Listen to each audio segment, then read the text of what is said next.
press over her eyes, unable to eat. She finally stops performing. She admits she is sick and exhausted. She tells Jay that his standard of perfection is a burden, not a merit. Jay listens in silence as the facade of the Supergirl vanishes. He stops the critique and offers a rare moment of quiet support. Claire stops fighting her own body and finally accepts her vulnerability. Mitchell and Cam set up a professional camera for a new family portrait, but the session immediately descends into a critique of their daughter, Lily. Mitchell obsesses over digital filters and lighting, while both fathers focus on Lily's stiff, forced expression. They demand she shake out her face to look more natural, but the constant pressure only makes her smile more mechanical. When they show Lily the previews, their disappointment is evident. Lily realizes her face is being treated as a problem to be solved. She has a dramatic emotional breakdown, declaring herself an ugly monster before running to her room and vowing to stay there forever. The attempt at a perfect memory results in total isolation. Mitchell calls Claire for advice, and she identifies his compulsive need to control every detail as the primary issue. He realizes his perfectionism has backfired. In an attempt to repair the relationship, Mitchell and Cam decide to stop correcting Lily. They print a large version of the most awkward photo and hang it prominently over the mantle. They present the framed portrait to Lily as a sign of total acceptance. Lily looks at the image of her own distorted face and responds with a new, high-pitched, and incredibly bizarre laugh. The parents stand in silence, realizing their attempt to validate her has only triggered a more unsettling behavior. The cycle of perfectionism ends not with a better photo, but with a more absurd reality.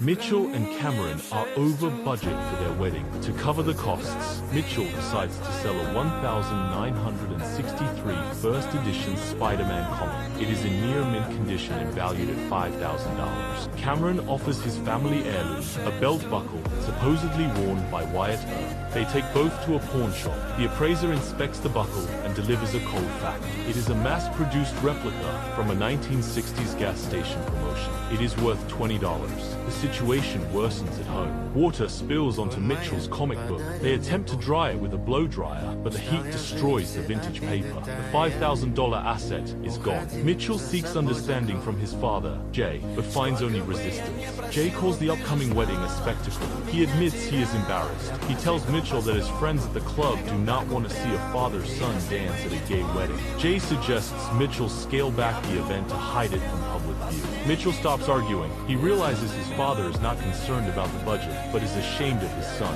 Mitchell makes a final decision. He tells Jay that if the wedding causes him this much discomfort, he should not attend. Mitchell revokes his father's invitation. He chooses his own dignity and his partner over his father's approval. He walks out of the room, ending the conversation. The invitation is gone, and the power dynamic has shifted permanently.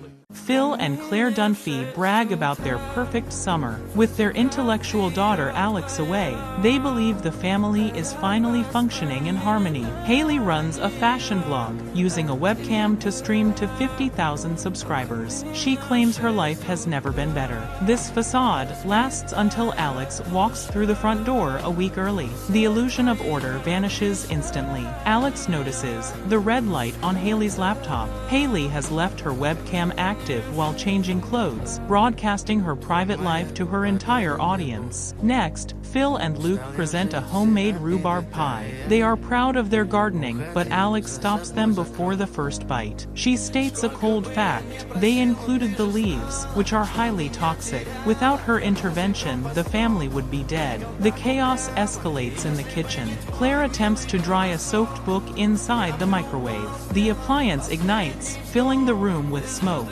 Phil grabs a fire extinguisher but cannot make it work. As the kitchen burns, the family's incompetence is fully exposed. They realize their perfect summer was actually a series of near-fatal mistakes. They stop complaining about Alex's cynicism and face the truth. They are incapable of basic survival. They surround Alex, pleading with her to stay. They admit they need her to serve as the only actual adult in the house. Haley discovers an old answering machine in the basement. The tapes reveal a secret from 2 decades ago.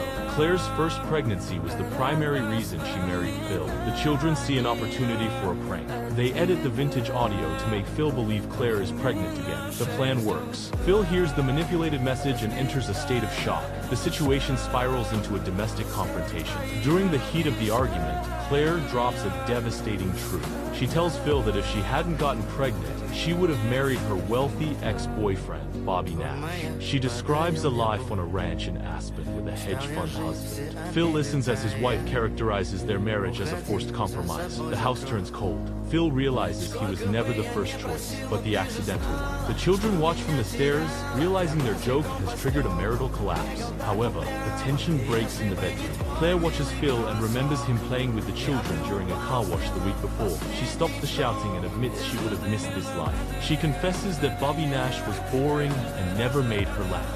Phil drops a sponge, a signal of his vulnerability, and she chooses him again. They reconcile over the very machine that nearly destroyed them. A final pager message from Mitchell plays, a relic of the era when their complicated life began.